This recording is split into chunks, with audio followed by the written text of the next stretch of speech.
Before I start my story about turning point in my life, do you guys know what's the meaning of turning point?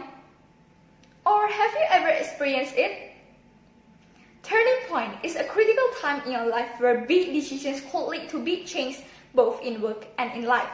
For example, you start to work, you earn money, you start to buy things from your own fund, you prioritize others over you, and much more. Well, in my case, I can say I'm in the process of growing up because I realized that I start to prioritize others over myself. I'm a 15-year-old girl who has a strong bonding with my family.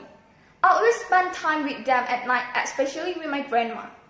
We live in the same roof, so that's why I can be close to her.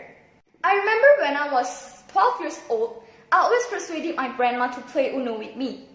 Although she was 66 years old at that time, but she had a strong memory. I taught her how to play Uno, and surprisingly, she can understand it. While we are playing, we also talk and laugh a lot. I love her so much. Before this pandemic happened, one of my friends asked me to hang out with her to Sun Plaza.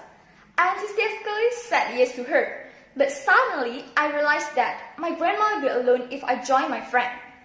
Because at that time, there were only me and my grandma at home, so I decided not to go.